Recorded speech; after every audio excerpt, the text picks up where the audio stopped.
You've lost your spark, Lena. Maybe it's time you tried an open arrangement. That's what Sophie told my wife over coffee one Saturday. By that evening, Lena was standing in front of the mirror like a stranger, touching her face as if searching for the woman she used to be. That was the moment everything began to unravel. Our marriage, our trust, and eventually, the life we'd built together. It started with a whisper, the kind that slithers into your ear and refuses to leave. Brookdale had always been quiet, the kind of place where lawns stayed trimmed, and the same couple showed up to neighborhood barbecues year after year. From the outside, we looked like one of those couples, Lena and Daniel Morris, stable and predictable. I worked with my hands, fixing houses and contracts, while Lena worked at her marketing firm, always polished, always collected. But quiet isn't the same as happy, and happy wasn't what we were anymore. It was Sophie Klein who said it first. Sophie with her bold lipstick and louder opinions, Lena's best friend since college. They were sitting in our living room one Saturday night with a bottle of Pinot between them, laughter spilling too easily. The kind of laughter that gets sharper the more wine drains from a glass. "You've lost your spark, Lena," Sophie said, swirling her glass like she was a judge passing sentence. "You're fading into the wallpaper. You need something different, something exciting, maybe an open arrangement." She said it like it was the most natural thing in the world, like she was recommending a new haircut or a gym membership. Lena laughed. Not a big laugh, just the polite kind you use when someone crosses a line, but you don't want to start a fight. But later, after Sophie left, the house felt colder. I caught Lena, standing in front of the bathroom mirror, running her fingers along the lines by her eyes like they were cracks in the glass. "What are you looking at?" I asked, leaning on the doorframe. She startled, then smiled too quickly. "Nothing. Just tired." But her eyes lingered on her reflection long after she said it. That was the first shift. Tiny, almost invisible. The kind of moment you'd forget if not for what followed. The next few days, she seemed distracted. At breakfast, her spoon paused halfway through stirring her coffee, like she was somewhere else entirely. In the evenings, she scrolled through her phone with a frown, not her usual quick laugh at Sophie's endless texts. I should have asked more. Instead, I tried to tell myself it was just stress. Work deadlines, the usual. But whispers grow if you let them. One night, we sat outside on the porch. Brookdale streets were as still as ever. No sounds except the hum of a lawn sprinkler 2 houses down and the occasional hiss of tires on asphalt. Lena hugged her knees to her chest, staring off into the dark. "Do you ever feel invisible?" she asked suddenly. The question caught me off guard. Invisible how? Like, people see you, but they don't really look. They don't notice you. You just fade into the background until you're nothing more than noise. I didn't know what to say. I reached for her hand, but she pulled away gently, pretending she didn't notice. That's when the whisper stopped being Sophie's and became Lena's. The following week Sophie came over again, and I listened from the garage as they talked. Their voices carried through the open window. Sophie was saying, "You can't keep living like this, Lena. You need to feel alive again. Daniel's fine, but fine isn't enough for a woman like you." I set my wrench down harder than I should have. The sound echoed, but neither of them stopped talking. When Lena walked Sophie out later, I stayed hidden in the garage. Sophie hugged her, leaned in, and whispered something that made Lena's shoulders tighten. Then she left, leaving my wife standing in the doorway, arms wrapped around herself, like she was suddenly cold. She didn't see me watching from the shadows. That night she stayed longer in front of the mirror again. I caught her tilting her head, letting her hair fall differently, biting her lip as if testing how she might look to someone else.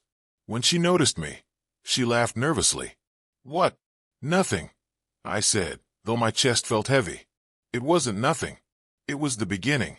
Looking back, I think Sophie's whisper was just an excuse Lena had been waiting for. Something to nudge her into admitting what she already felt, that she was restless, unseen, ready for fire even if it meant burning everything we'd built. And me, I was still in the dark, trying to convince myself it was just a phase, that she'd snap out of it. But whispers don't fade. They echo, they grow, until they're louder than anything else. And in Brookdale, a quiet town where nothing ever seemed to change, A storm had already started to gather in the silence of our marriage. It started with the smell of rosemary and garlic drifting through the house, a smell I hadn't associated with Lena in a long time. She'd spent the afternoon in the kitchen, moving with a purpose I hadn't seen in months. I walked in and saw her bent over the oven, the glow of heat brushing her face, that crimson blouse clinging to her shoulders in a way that stopped me mid-step. It wasn't one of her usual muted outfits. This one had intent. "Roast," she said without looking up, as if reading my thoughts. "Your favorite." The table was already set, candles flickering, a bottle of expensive wine breathing in the decanter. It felt staged, like a theater set waiting for actors to walk in and deliver their lines. I couldn't shake the sense that I was the wrong man cast in her play.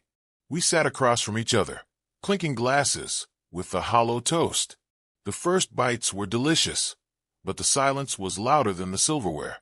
She kept adjusting her blouse, brushing imaginary crumbs from the table, sipping wine like it was liquid courage. Finally, she put her glass down and looked straight at me. Her eyes didn't waver. "Daniel, I want to talk about us." That phrase, those words that always meant trouble. I set my fork down. "All right, talk." She drew in a breath, her chest rising against the silk of her blouse, and for a moment she looked almost frightened. Then she said it calm, deliberate, like she'd rehearsed 100 times in her head. "I want to explore with other men. I want to stay married to you. But I need more. I need to feel alive again." The air in the room changed. My heart should have slammed, my fist should have clenched, but instead everything slowed. I watched her lips move, watched the candlelight catch in her hair, and all I felt was stillness. I didn't shout. I didn't ask if Sophie had put this in her head. I didn't slam my hand against the table or beg her to reconsider. I just sat back in my chair and looked at her like she was a stranger confessing a crime. "Other men," I repeated, my voice flat. "Yes," she whispered, as if the honesty hurt her. "I love you, Daniel. I do. But I feel invisible, and I can't live the rest of my life this way. I need to know what else is out there." Her words hit harder than any scream could have, not because of their volume, but because of the cold clarity. I nodded once, slow and deliberate, then stood. She blinked at me, expecting some explosion, maybe even a plate thrown against the wall. Instead, I walked to the guest room, pulled the door closed, and left her sitting in the glow of the candles and untouched wine. The silence I left behind was heavier than anger. Later that night, lying in the narrow guest bed, I stared at the ceiling and thought about her blouse. The way she had chosen it for me, or maybe for someone else. The way she dressed like she was preparing for a date she wanted me to witness. I thought about the roast, the candles, the expensive wine. It hadn't been a dinner. It had been a stage. And her confession wasn't a mistake. It was a performance. A test to see what I would do with the script she handed me. She expected fire. Instead, I gave her ice. And judging by the way her footsteps lingered outside the guest room door before retreating back down the hall, the cold rattled her far more than rage ever could. The next morning, I walked past her in the kitchen. She was dressed for work, hair pulled back, face pale under her makeup. She opened her mouth to say something, maybe to soften what she'd unleashed, maybe to justify it. But I cut her off with a simple nod, poured my coffee, and left for the day without another word. Because what she didn't understand yet was that silence isn't weakness. Sometimes it's the sharpest blade a man can wield. And that was the first cut. I didn't know his name the day she first saw him. I only knew the aftermath, the way her perfume lingered thicker when she came home, the way she stood a little taller, like a current had started running under her skin. You learn to read the weather of the person you love. Her forecast had changed overnight. Lena said it was just a heavy week at the firm. New client, new consultant, long meetings. I nodded and let the words pass by like traffic on the freeway. That crimson blouse from dinner found its way into her weekday rotation, paired with lipstick I hadn't seen since our honeymoon. She left earlier, came back later, and laughed at things on her phone she didn't bother to share. I didn't ask. She thought my silence was surrender. It was study. The first breadcrumb was a casual remark over coffee. "We brought in an outside guy," she said, eyes on the kettle. Art direction, Rebranding. He's got a different way of seeing. She let the word different hang there like bait. I rinsed my cup. Sounds useful, I said, as if I hadn't noticed the tremor of electricity under useful. Later, when I would finally collect the evidence and stack it in a clean digital tower, I'd see his name, Adrian Wells. Consultant. Artistic aura. One co-worker wrote under a photo from a happy hour. Him in a dark shirt. Sleeves rolled. Tattoo winking near his wrist. The kind of man who makes rooms lean in. I can admit that. Men know exactly which men women notice. And women know we know. At first it was just the small tells. She checked her reflection in the black screen of the TV before leaving for work. She hummed while packing a lunch she didn't eat. She took calls on the patio and stood too still, like a child trying not to spook a deer. The laugh she gave him was younger than the one she gave me. I heard it once when she forgot the sliding door was cracked. It landed somewhere between a gasp and a yes. In bed, she turned away from me but stayed awake longer. My hand reached for the familiar map of her waist, paused in the air, then retreated. I wasn't going to beg for crumbs. She wanted space. I let the distance harden into something she could trip over. The first time she came home late, she had a story ready. Client dinner. Everyone went. Big push before a pitch. She smelled like whiskey and rain. I almost asked if she'd like the food. Instead I said, "Shower's free." She looked disappointed that I hadn't auditioned for the role of jealous husband. She wanted a scene. I gave her a stagehand who pulls ropes in the dark. Here is where the sex began for her. Not in sheets, but in attention. People think sex is bodies. Sometimes it's eyes. Sometimes it's the way a man says your name like he's about to open a door. I could see it in the way Lena moved through our house, like gravity had shifted half a degree toward downtown.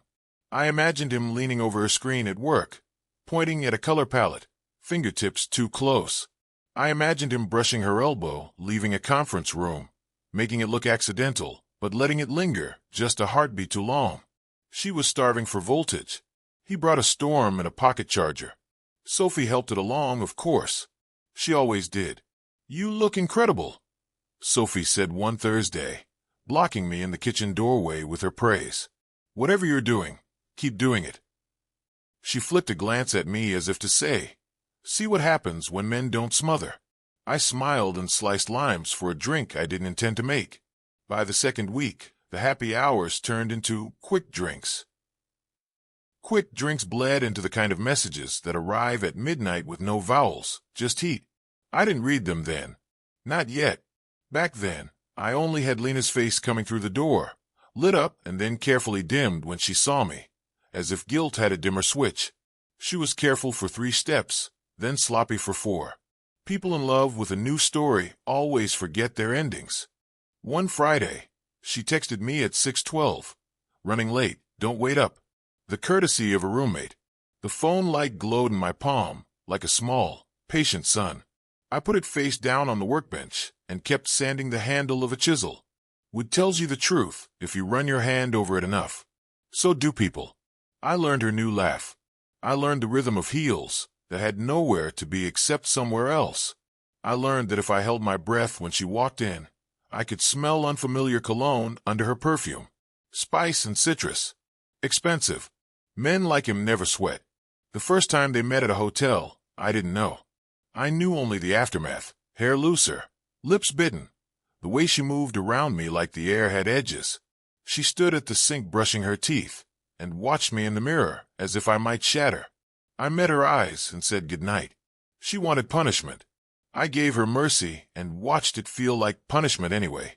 Later, much later, there would be facts, card charges, IP addresses, the hum of GPS coordinates tracing tidy lines from office to bar to hotel and back again.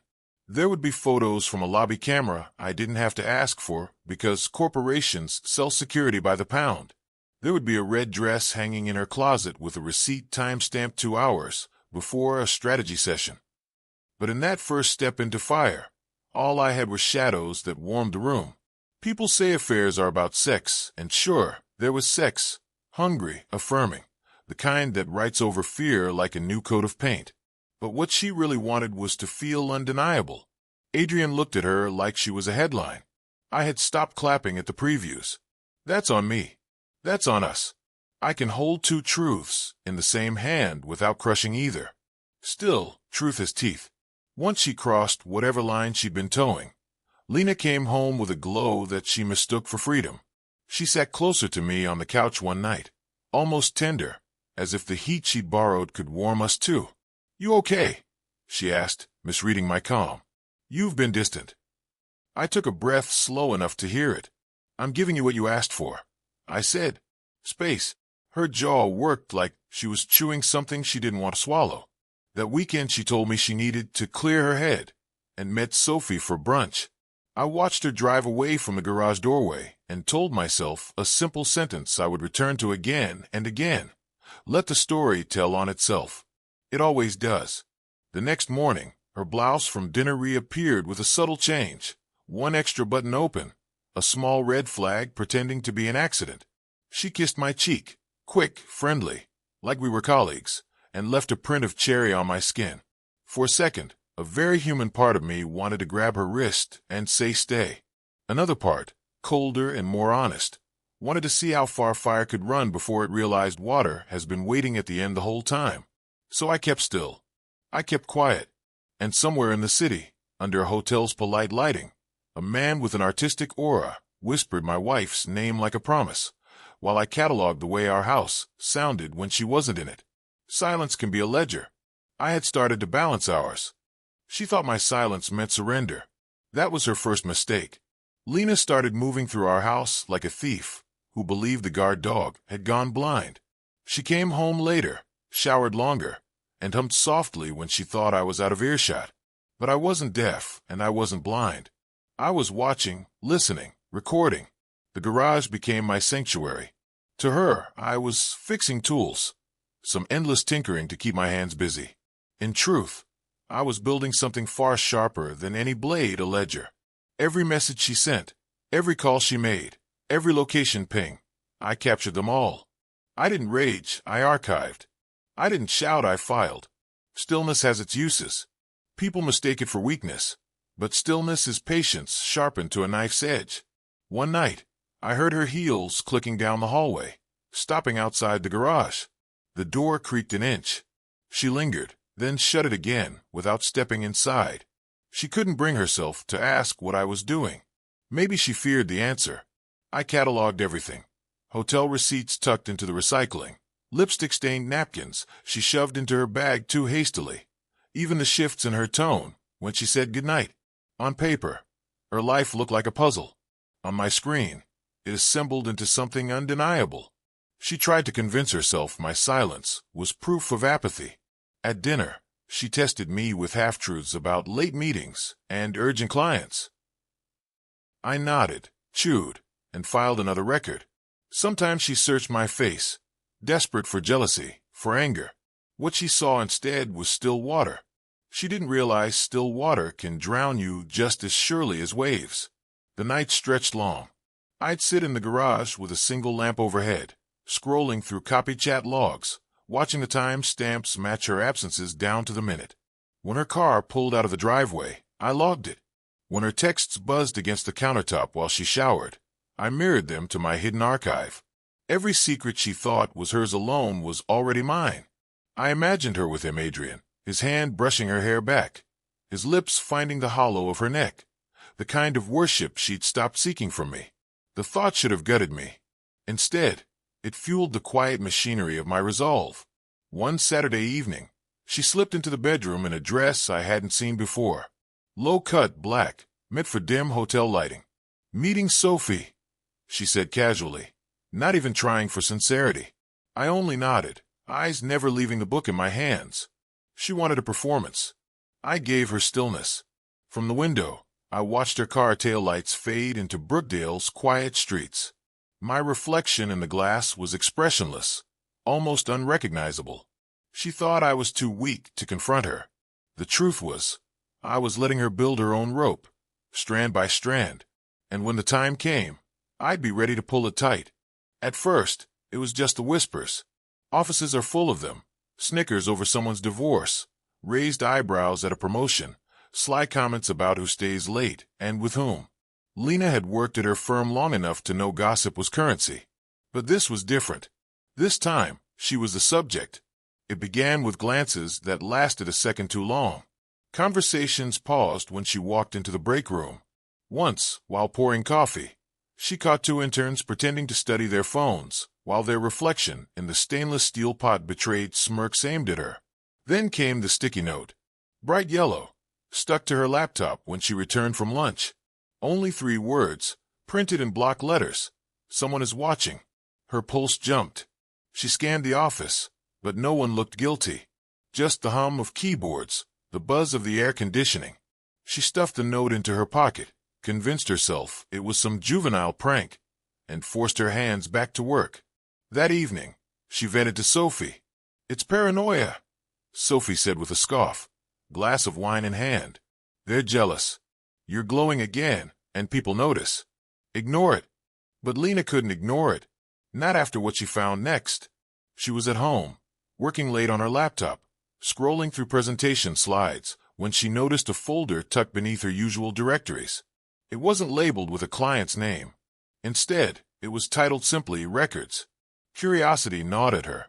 She clicked. Inside were subfolders marked with dates. Her hand trembled as she opened one.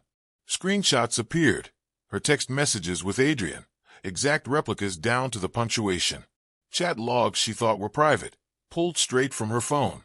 GPS data plotted on a map, little red dots tracing her drives to bars, to hotels, to his apartment. There were photos too, grainy, distant, unmistakable. Her car parked outside a Marriott. Her and Adrian stepping into a restaurant, his hand brushing her back. Her breath caught. "No," she whispered to herself, clicking deeper. Timestamp files stacked like courtroom exhibits, each piece colder than the last. It wasn't just surveillance. It was a case. The room spun. She slammed the laptop shut, but the images stayed burned on her eyelids. She stumbled to the bathroom mirror, staring at herself like she had weeks ago when Sophie whispered about sparks and invisibility. But now she didn't see invisibility. She saw exposure. Stripped bare, every lie filed neatly in a folder. When Daniel came home, she tried to read his face. He set his keys down, poured himself water, and asked nothing. Not where she'd been. Not why her hands shook when she handed him his glass. He just moved with that unnerving calm, the stillness she had mistaken for weakness. She wanted to scream, "I know what you've done." Instead, she sat on the edge of the bed, fingers digging into her thighs, and convinced herself he was bluffing. Maybe he'd hacked her messages. Maybe he'd guessed. But the photos, the dates, the precision, no, it was impossible. That night, lying awake beside him, she realized the truth. Daniel wasn't ignoring her betrayal. He was documenting it, watching with a patience that was more terrifying than any rage could have been. And for the first time, she wondered if she was the one trapped, not him. The night he disappeared, nothing seemed out of place. That was the most unnerving part. His boots by the door, his jacket hanging where it always did, the faint smell of sawdust from the garage. Daniel moved like a man of habit, and habit had a rhythm I'd come to rely on. When I walked in from work, I expected the quiet murmur of his tools, maybe the creak of the stool he favored. Instead, the house was a void. "Daniel," I called. No answer. At first, I thought he'd gone for a late run to the hardware store. Then the hours stretched. Midnight arrived. The guest room door stood open, bed untouched. By morning, the boots were gone. The jacket, too. No note. No trace. Just absence. I tore through the house, convinced I'd missed something. His drawers were empty, but methodically so. Not the chaos of a man fleeing in anger, but the precision of someone who planned his exit. Half his clothes vanished, the essentials. His toothbrush, his razor, the watch I'd given him our second Christmas together, all gone. On the kitchen counter lay only his wedding ring, gleaming in a square of morning light. 2 days later, the letter came. Typed, no handwriting to cling to, no fingerprint smudges. Just one sheet of paper slipped into the mailbox. Liberty has a price. Watch the cost. D. The words hollowed me out. Liberty. As if what I'd chosen was freedom. As if every stolen kiss, every hotel room, was part of some bargain I hadn't yet realized I'd struck. I clutched the letter so tightly it tore. I tried calling Adrian. Straight to voicemail. I tried again, until the robotic voice warning about full mailbox became unbearable. By the third day, I drove past his apartment. Dark. No car. Neighbors shrugged, said he'd taken off. Panic seeped in where adrenaline had been. Had Daniel confronted him?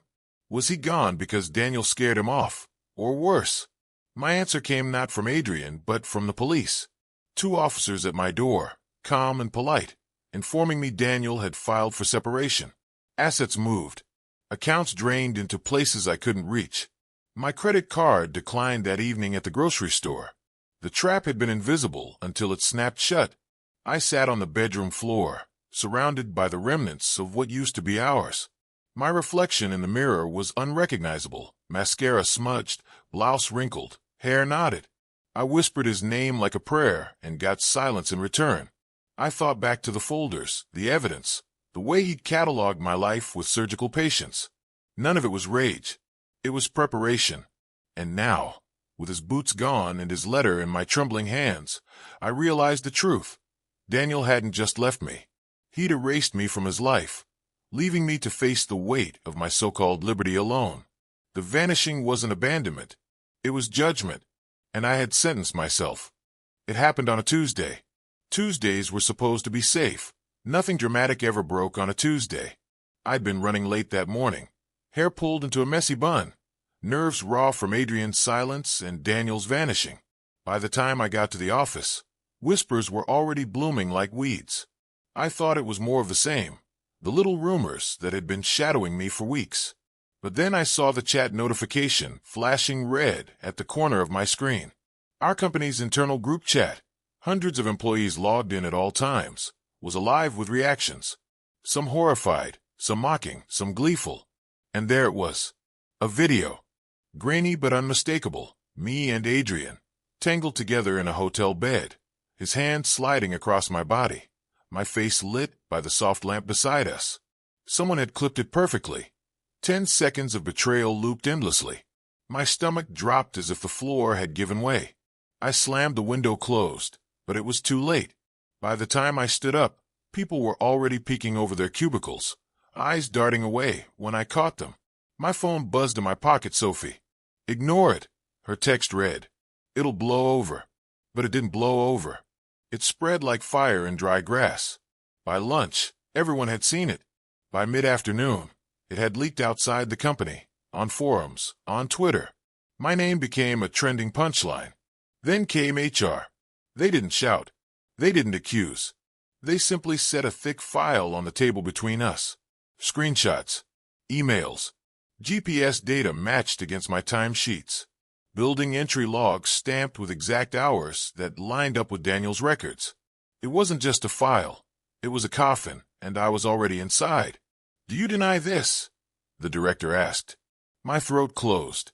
The evidence was overwhelming, too precise to refute. I shook my head once, and that was enough. Security escorted me out before the day was done, my box of personal items rattling with every step. When I got home, it wasn't home anymore. The locks had been changed. My belongings, clothes, shoes, the framed photos I hadn't bothered to pack when Daniel vanished, were stacked neatly in cardboard boxes on the porch. On top of the pile, taped carefully, was a single note. You wanted freedom. Here it is. The words hit harder than any scream could have. I stood there in the fading daylight, neighbors peeking through curtains, boxes of my life exposed on the front lawn. No keys, no shelter, just the echo of my choices staring me in the face. For the first time, I realized Daniel's silence had never been surrender. It had been strategy. And now his stillness was gone, replaced by the devastating precision of exposure. I thought I'd been the one playing with fire, but Daniel was the one who controlled the burn. Sophie called at 6:11 a.m., the kind of hour that only delivers bad news. Her voice was shredded. He knows, she whispered, then louder. He knows, Lena. Someone sent Evan everything. Messages, photos, dates. I could hear a kid crying in the background, the thud of a cupboard, The quick gasp Sophie makes when she's cornered. He's filing for custody. Full. He says I'm unfit. For a second I hated her for planting the seed that grew into all of this.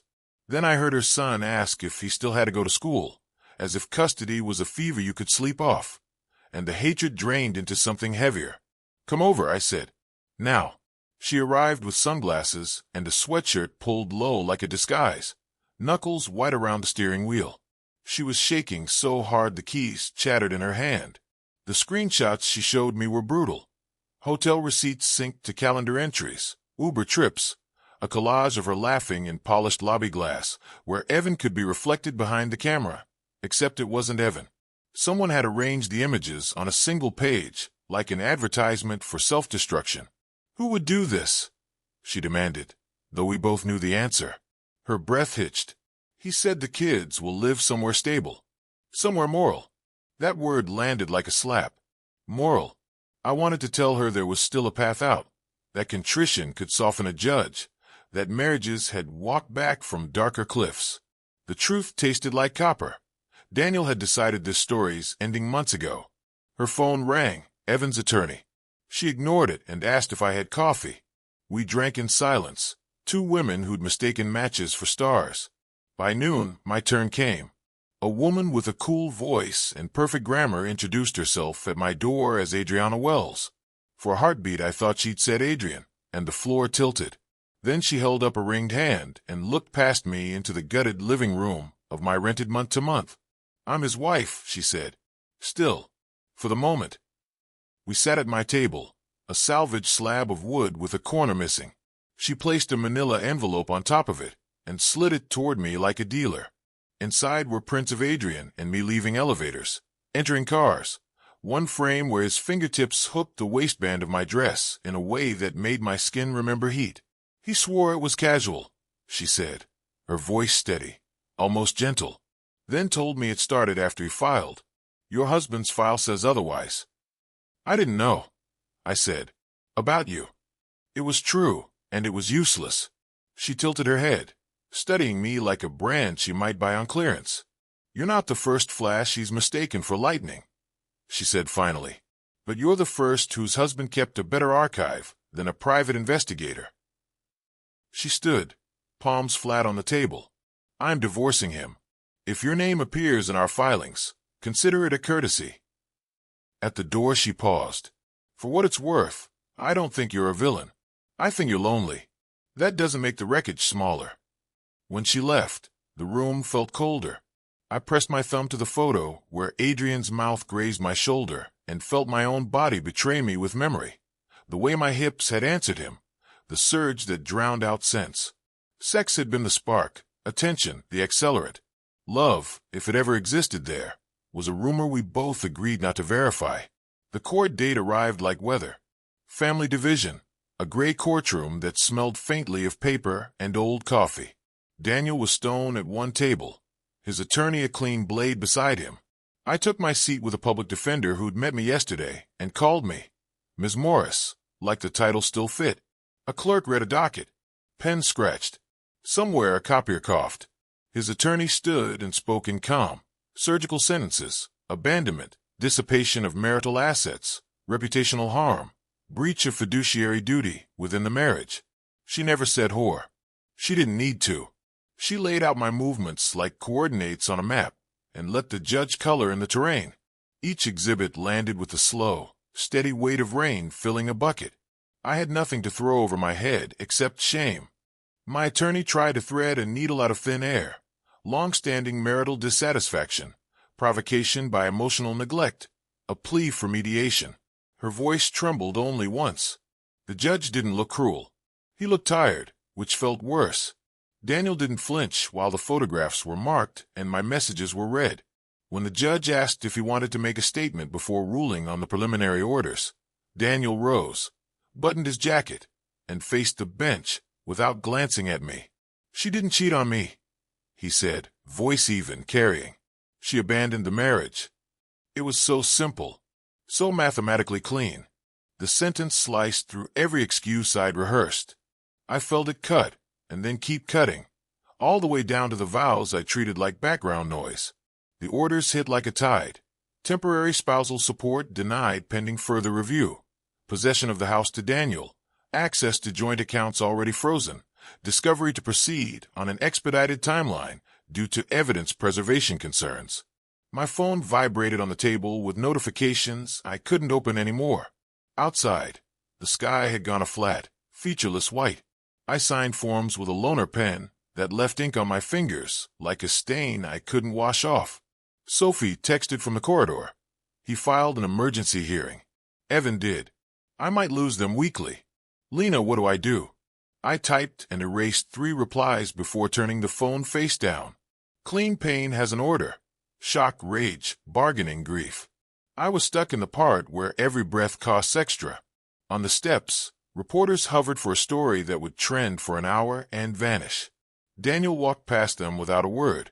I thought, idiot hope, he might glance back. He didn't. He reached the sidewalk, paused to let a woman with a stroller pass, then disappeared into the small river of people who had not ruined their own lives this month. That night, I checked into another cheap motel with carpet that smelled like bleach and lemon. The clerk didn't ask for ID because the system had already memorized me. In the mirror, the woman who stared back at my mouth and my hair and someone else's eyes. I thought about the first time Adrian kissed me against cold glass. The shiver that wasn't only from the window. I thought about Daniel's hands years before that, steady on my hips. The way he'd said my name like it was a shelter. You don't notice shelter until it's gone. You don't call it a shelter until you're standing in the rain. At 2:03 a.m., Sophie sent a photo of her kids asleep on a couch at her sister's house, knees tucked, foreheads pressed together like they were hiding in plain sight. I did this, she wrote. We did this, I replied, because truth feels less sharp when you divide it. The typing indicator blinked, stopped, started again, then vanished. I lay awake and listened to the motel HVAC stutter. Thought of Daniel's garage lamp haloing sawdust in the air. A quiet sun over a private galaxy. He'd told me who he was with his stillness. I'd been too busy chasing noise to hear it. In court he gave me one sentence as a mirror. I saw myself, finally, and wished I hadn't waited this long to recognize the face. The boxes on the porch had been just the beginning. By the time the video had finished circulating, I was no longer Lena Morris, marketing director, wife, neighbor. I was a punchline. Everywhere I went in Brookdale, eyes followed me. At the grocery store, I heard the whispered word slut before the cashier pretended to smile. My phone was a battlefield. Old classmates sending me links to gossip threads, strangers messaging me explicit threats, co-workers blocking me as if infidelity were contagious. I bounced between cheap motels, each one smelling of bleach and loneliness. The walls were thin, and I could hear other people's arguments, televisions, sex. I would lie there staring at the ceiling, thinking about how quickly I traded security for fleeting thrills. Job interviews were worse. My resume still carried weight, but the moment I stepped into a room, I felt a shift in energy. Too many people had seen the video. Some even smirked while shaking my hand. Offers never came. We're moving forward with another candidate, they'd say, but I could read the subtext. We don't want your scandal in our office. Online, I became a morality tale. Strangers dissected my body, my choices, even my blouse from that dinner when I confessed to Daniel. She dressed like she was advertising herself. One comment said, racking up likes. I read them compulsively, unable to look away as people I'd never met decided I was worthless. Sophie, my supposed ally, called less and less. Her own life was imploding after Daniel's bombs landed in her marriage. Custody battles, court hearings, her husband airing every dirty detail. I reached out once, hoping for solidarity, but her reply was cold. I can't be associated with you anymore, Lena. I have my kids to think about. Adrian was gone too. He'd crawled back to his wife after she threw him out, trying to salvage whatever scraps were left. My calls went unanswered, my texts left unread. The man who once whispered I made him feel alive now acted as if I were toxic waste. With nowhere left to project the blame, I turned inward. I started writing at night in the motel, filling cheap notebooks with confessions, apologies, self-recriminations. For the first time, I admitted that this wasn't just Daniel's revenge. This was my doing. I had walked into the fire willingly, convinced I could dance through flames without getting burned. One night, after too many drinks, I wrote a letter to Daniel, not begging for forgiveness. He had already made it clear there was none to give, but acknowledging the truth. You were right to leave. I abandoned us long before you walked away. Thank you for letting me go instead of destroying me completely. I didn't know if he'd ever read it. I didn't know if I wanted him to. But putting the words on paper felt like scraping ash from my lungs. I wasn't Lena the wife anymore.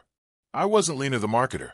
I was just Lena, the woman who had burned her life to the ground and was left standing in the smoke. And for the first time, I had no one else to blame but myself.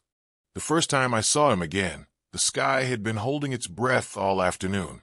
Brookdale gets a certain kind of rain, the steady, apologetic kind that softens edges and makes everything smell new. I was on my knees in the shelter foyer, scrubbing scuff marks from the tile, because it was one of the few jobs that felt like it produced clear results. I work part-time at the thrift counter now, and on weekends I log community service hours. Humility teaches you how many kinds of clean there are. Water beaded on the glass door, and then the outline appeared. Broad shoulders, a hooded jacket, a toolbox balanced in one hand like it weighed nothing. My chest misfired. I sat back on my heels and wiped my palms on my jeans, leaving damp crescents where my knees had been. The door swung open with a hush and a bell that should have sounded like any other bell and somehow didn't. Daniel lowered his hood. Time had not cooled him. It had sharpened him. He looked like the kind of man you want around when something needs lifting or breaking or fixing. His eyes landed on me and didn't move. The shelter seemed to inhale, the old radiators ticking, the distant thump of the dryer, the rain whispering at the gutters. He didn't smile. I didn't either. "Afternoon," he said, as if we were neighbors meeting at the curb and not two people who had burned a life down. "I'm here about the new wing. Contractor's bid was approved." I nodded too quickly. They told me a crew was coming. "Just me today." He set the toolbox down, and the sound carried through my ribs. "Survey measurements, load path. Real work starts next week." "Right," I said, because words were easier when they were technical. My mouth remembered his name before the rest of me did. "Hi, Daniel." Lena. It wasn't cold. It wasn't warm. It was accurate. For a second the old ache flared in its old place, low, familiar, the body remembering long before the mind gives permission. Attraction is an old habit. It doesn't ask if it's welcome. Once upon a time, a look from him could tilt my entire evening. Even now, my fingers twitched with a ghost impulse to touch his forearm, to feel that living heat I'd taken for granted, to be known again in the simple, honest language of skin. I clasped my hands instead, knuckles white. "Do you need someone to walk you through the space?" I asked, steadying my voice. "We just cleared the back hall. I remember the layout." He paused. "But sure. We moved through fluorescent light and donated furniture, through the scent of detergent and chili, simmering in a crock-pot. The hallway had new scuffs where cots had scraped paint. I pointed out the cracked baseboard, and he crouched to press a thumb into the split. His hands were the same and not. A light scar crossed his knuckle I didn't recognize. I caught myself staring and looked away. "You're volunteering," he said, not a question. "Part-time." I tucked hair behind my ear. "And service hours." He didn't ask for the details. He didn't need them. The city had my name on a docket and my hours on a form. We stopped at the back wall, where the addition would punch through. Chalk lines waited like quiet intentions. Daniel stepped close enough that I could smell rain on his jacket and something that belonged uniquely to him. Metal, cedar, a clean sweat I remembered tasting once with a hunger that felt like prayer. The memory traveled through me like current. I held still and let it pass. "How have you been?" I asked, because there are scripts we cling to even when they fit poorly. He rolled the tape measure and hooked it to the sill. "Working. Sleeping. Waking up again. You. Learning how to start small," I said. "How to sleep without scrolling. How to be useful for an hour at a time." He looked at me then, head tilted the way he used to when a board wasn't level and he was deciding whether to shave a hair or pull it all apart. "You look different," he said. "Quieter." I ran out of noise. I answered, and it was true. We worked in silence for a while, him measuring spans, me noting numbers on a clipboard, because having a job made my hands stop shaking. Every few minutes the door opened and closed with a slice of wet air. A teenage girl came in with a duffel, and the staff took her gently toward the intake room. Daniel's eyes followed them, softening in that way I'd fallen for years ago, the way he had room in him for other people's weight. "Why here?" he asked. "Because I broke things," I said, "and they let me help build something." I tried to smile. "It's not noble. It's arithmetic." He exhaled. "Arithmetic is underrated." At the wall, he set the level, watched the bubble, adjusted the mark. I watched his throat when he swallowed. I thought the sight of him would bring back rage or shame. Instead, I felt a strange tenderness for the woman I had been, the one who mistook attention for oxygen, who went chasing voltage and forgot about light. Standing beside him, I could see clearly the kindness I had converted to boredom, the steadiness I had labeled dull, the sex that had grown quieter with familiarity and therefore richer, though I hadn't been patient enough to learn its new language. A dozen images flickered uninvited. His mouth at my shoulder when I was washing dishes, his laugh against my neck, the way he used to kneel behind me in the half-dark and fit his hands at my hips like prayer and answer, how even our breathing once knew the same road. The memories arrived like weather and passed like it too. He capped his pencil. "I never fought you," he said finally, still looking at the wall. "You noticed." I noticed. My throat tightened. I thought it meant you didn't care. I told myself a lot of stories to make the hurting noble. He glanced over his shoulder. "I didn't fight you because fighting would have turned me into something worse." He let that sit. Anger has its uses. It also has a hunger. I stared at the chalk line. "I'm sorry," I said, and the words didn't fix anything, and they were all I had. Not the small sorry you say to pass through a doorway, the kind that comes with interest. He leaned the level against the studs and faced me fully. The rain thickened outside, drumming the roof like a pulse. "I didn't ruin you, Lena," he said. "I just held up the mirror." The sentence landed without surprise.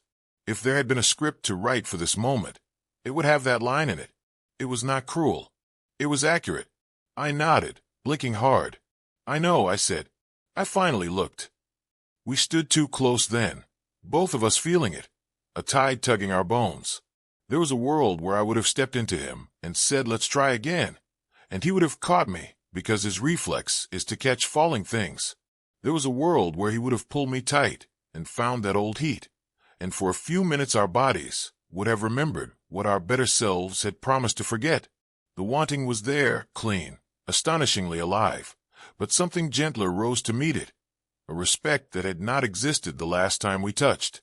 I took a half step back. So did he. "You look healthy," he said, as if naming the obvious would make it less charged. "You look tired in a good way," I said, "the way you get when the day did what it was supposed to." He huffed a laugh. "We're older." "Scarred," I added, "but not rotten." "Not rotten," he agreed. The shelter director poked her head down the hall to ask about timelines. Daniel answered, voice steady, the cadence of competence I used to fall asleep to. He told her where the joist would run, how the footing would pour, why the wing would hold. When she left, he picked up his toolbox and checked the latch. I hated how my body noted the flex in his forearm, how some traitor part of me cataloged it like a relic. Desire is stubborn. It doesn't care about verdicts. "It'll be loud next week," he said. "We'll keep the dust down." "Noise can be honest," I said. "It tells you work is happening." He nodded and reached for the door. "Take care of yourself, Lena." "You too, Daniel." He hesitated, then touched 2 fingers to the brim of an invisible cap, a habit he'd picked up from an old foreman and never quite shook. Something in my chest splintered and set at the same time. The bell chimed. Rain breathed in. I watched him cross the lot, shoulders hunched against the weather, then disappear behind a silver curtain of water. The hallway felt bigger without him, emptier and somehow cleaner, like a room after a hard truth has been spoken. I pressed my palms to the cool new chalk line where the wall would open, where the wing would begin, and tried to imagine a passage where there had been none. We didn't promise anything. We didn't try to rewrite the past or audition a future we hadn't earned. We left as two people who had scorched each other and survived, who knew now how quickly sparks become a blaze, how much it costs to put one out. I picked up the scrub brush and knelt again, listening to the rain stitch itself into the roof, and thought about mirrors and wings and the good work of building something that might actually hold.